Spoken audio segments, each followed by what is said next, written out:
Yo, what's going on, guys? Watomar Melon back again. And as always, if you enjoy Yu-Gi-Oh content, subscribe to my new channel. It will be linked in the description below. But you're probably wondering, why the heck are you posting a MetaZoo video? The MetaZoo base set or relaunch comes out tomorrow, and so I'm excited for that. I haven't pre-ordered anything. I'm gonna wait and see, whether people are cracking it or not, and whether the prices go down on the boxes. If the prices go down, I'll probably pick some of that up.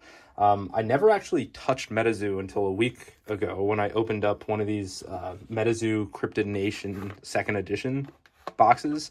I'll just thumb through some of the polls, but basically I was always turned off because this was the box topper right here, Ocean, but I was always turned off because I thought it felt too much like a snake oil sales scam, basically. Apologize for my voice, I'm a bit sick, but basically, the fact that Steve Aoki and Michael Waddell, I think, were going on Sports Card Investor, hyping this up as an investable product. No one was really, or very few people genuinely enjoyed the product and were opening it up, playing the card game. I mean, the card game itself is basically impossible to actually play, because there's so many of these like weird things. I'm going to try to find it. But like stuff like this, where if there's a radio within eyesight, Metal Man of Alabama loses some stuff. So it's like, so much of this is just unplayable. But the reboot of MetaZoo, like this one, if you're in New Jersey, I think, or there's something like that. But basically, the reboot seems to actually have tried to make the card game playable, which is a bit more exciting. We'll see if people genuinely open it up or are just trying to speculate on the cards, because if there aren't any people who actually enjoy the product, it's never going to do well. It's never going to succeed. And I always think that it's very difficult to succeed as a new TCG. I mean, think about how many new TCGs have tried over the past 2 decades and failed. I mean, there are realistically 3 TCGs that have stood the test of time. It's Yu-Gi-Oh, Pokemon, and Magic the Gathering.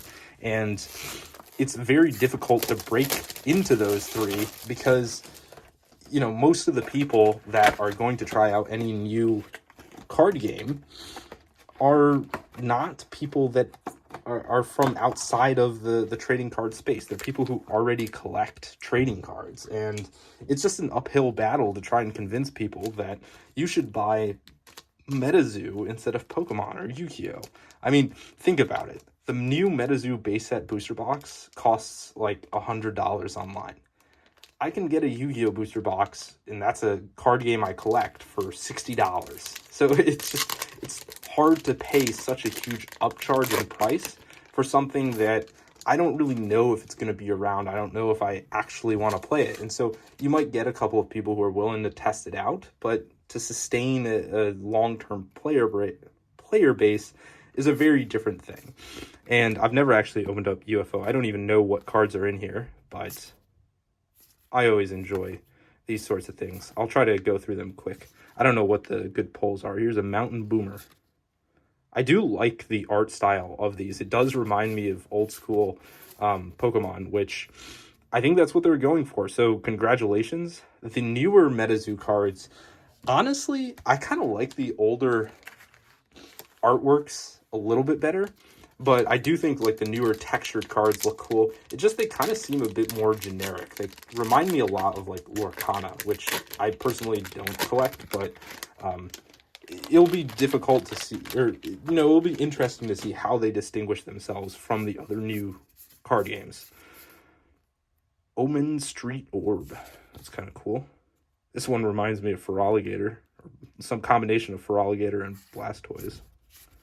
But basically, they're fighting this uphill battle, and there is some hype behind it. Like, I was surprised. I thought no one was going to buy the boxes, or very few people were going to buy the boxes. It seems like people are actually like interested in the card game, despite the negative publicity due to the previous owners essentially running a scam. So we'll have to see, but is this just the same thing? No, it's a different orb. This is the set of orbs.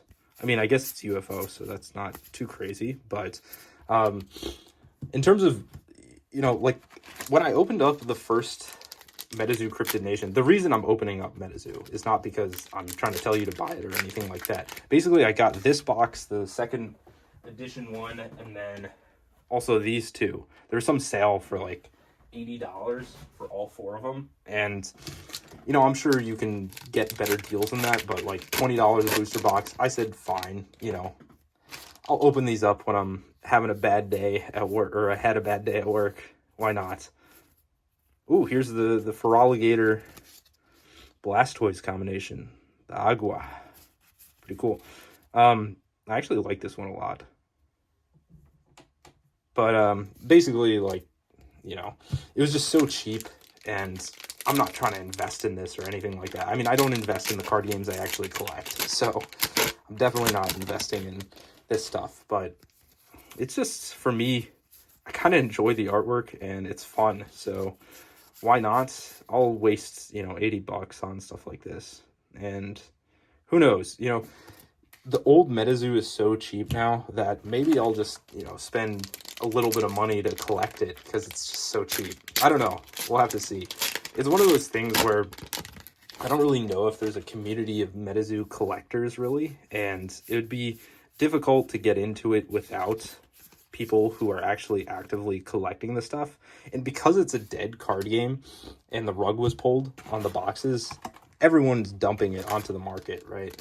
And like, I don't know if there's enough scarcity of even the top MetaZoo stuff to really warrant collecting it. Like, this sort of stuff, there are probably thousands of copies. Like, this is probably 1 cent, realistically. Like, there's no value in any of this, which I don't collect to invest, but also, like, there needs to be some barrier to me, from me collecting just everything all at once, right? You want to collect over time, and if it costs $50 to essentially get the world's best MetaZoo collection, which obviously would cost more than that, but if it costs so little and there's such few barriers to entry, like, it's just hard to get into the collecting space. But we'll see. You know, for me, I just like the stuff. Like, I think it's kind of cool, as I said. And I'd much rather rip this stuff for, like, I mean, you can get, like, I think 5 UFO boxes for $50. It's like $10 a box for this set. And, like, it is still kind of cool. Like, I like this stuff. And $10 a box, like, you know, a burrito costs more than $10 these days. So it's fine with me to open this stuff up. And I'm excited to open up Seance as well.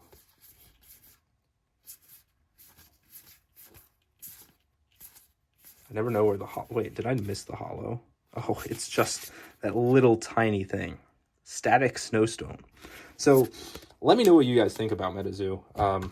If you've ever bought it, if you're excited for the new thing.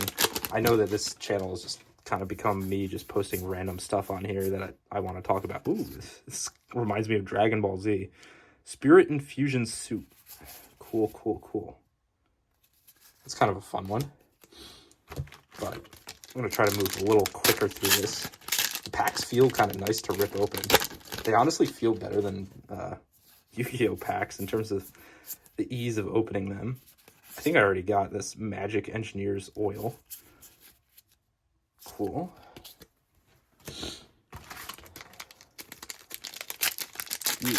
Ooh.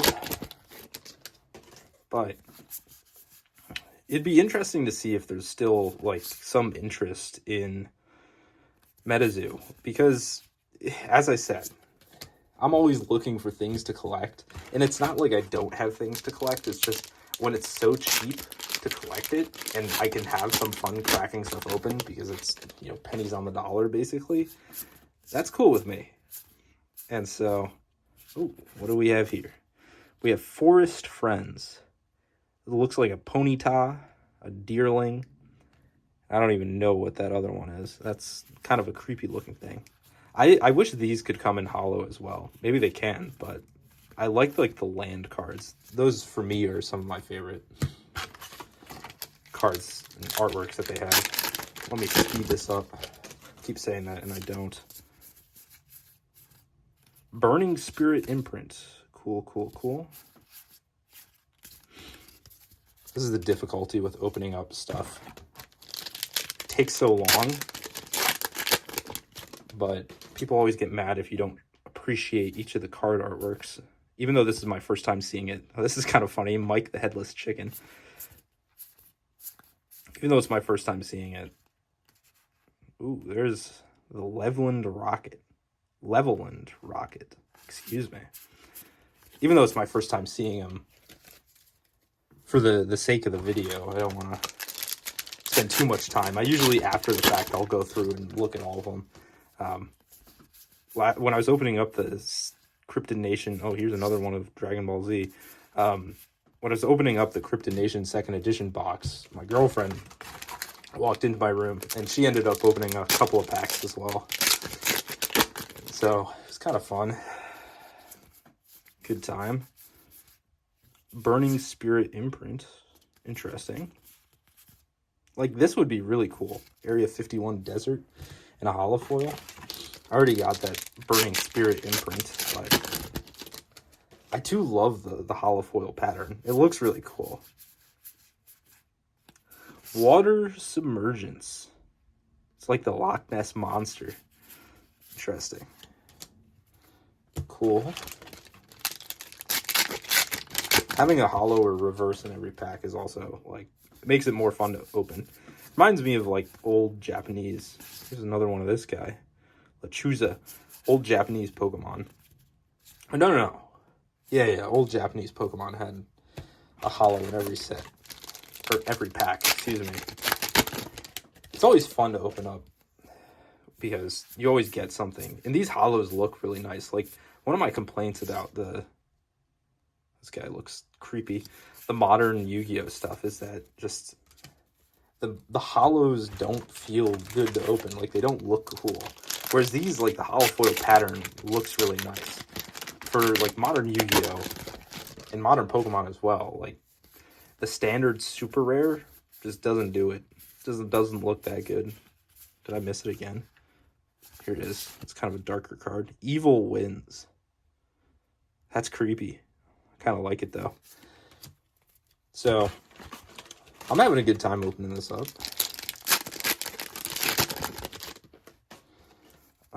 But I know a lot of the team that's working on the new MetaZoo are former Pokemon, or formerly involved with the Pokemon TCG. So, maybe they know what they're doing, but I wouldn't get your hopes up. That's my personal take on it, is that... sorry, my voice is really going, but there's glistening beach rock. But I just think that they're fighting such an uphill battle. So even if they have that sort of experience, I don't know how they get it done. Because you're facing juggernauts of all these other card games. Another Loch Ness Monster one. So it will be interesting to see. And I will say that, like, the genericness of some of the arts, I felt that that's going to take away a bit from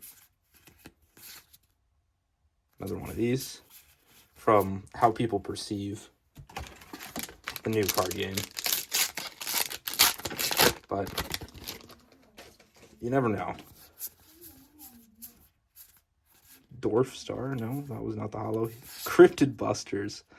That's kind of fun. I wonder if that's the top card in the set. It's a play on Ghostbusters, obviously. But they can't get copyrighted on that card. So that's kind of fun.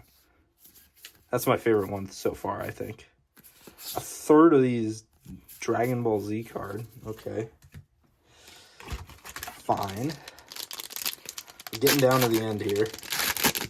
I think I did speed it up. It's only 14 minutes long so far. Opalescent moss. Excuse me. Put that down. I have a stack of these commons. That's the other thing. I don't know what I'm going to do with the bulk. I don't think there's a single soul that wants MetaZoo bulk right now. So, what is this? Static Snowstone. I feel like we got one of those already. Maybe it was a reverse, but cool. I do like that a lot of these, because there's so much room for foiling, like, the foiling really shines through. It looks great. Peace Offering. That'd be kind of a fun one to get. Terraforming. Drowned Sea Orb.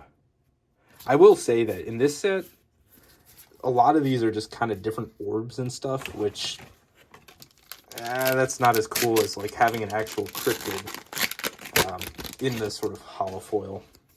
I will say that much.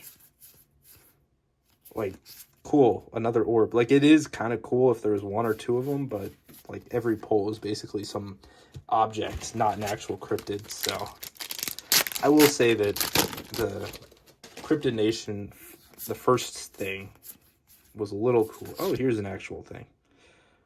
Wakinyang. Some casters refer to this beastie as the thunder itself. Both respected and feared, its temper and wisdom benefit a powerful spirit being. That one's pretty cool. Like, that kind of looks like a Pokemon, like an Archeops or something like that. Awesome. That one also I like a lot. But some of these orbs, Evil Winds. This one's kind of cool. Already got that, though. So, getting down, I think we're last 2 packs. We did it in under 20 minutes. That's pretty nice. Another Loch Ness Monster one. Okay. Last pack. Knocked over the box. Cool.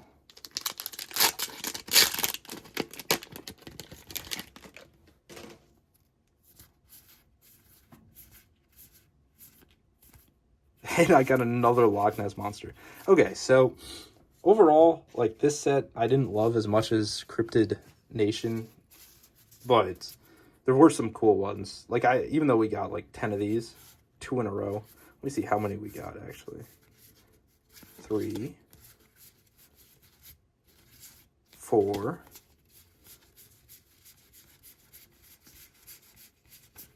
5. Oh no, okay. So yes, there were a couple of repeats, as you can see. But honestly, like, this card is one of the better ones because it's not just some weird orb. This one also I like a lot. Like, this one, little, you know, these orbs, these objects, even though the holofoil looks really cool, there are just so many of them. And we also got a bunch of the Dragon Ball Z guy. But Cryptid Busters is one of my favorites. And where is this thing? This is also really cool. I do like this Evil Winds as well. Trying to see what else. This one looks kind of funny. More Ghostbusters. Forest Friends. That's pretty cool. Or Ghostbusters. Oh, we did already pull that one. I'm an idiot. Well, now we've got 2. Cool. Let's see if we got a playset. Maybe I have to put a binder together. Caster Gun. Cool. And then this guy is also really nice. This is also looks like a Digimon Pokemon thing, but overall, pretty cool. Let me know what you guys think. It's been Watomo Melon, and I'll see you guys in the next one. Peace out.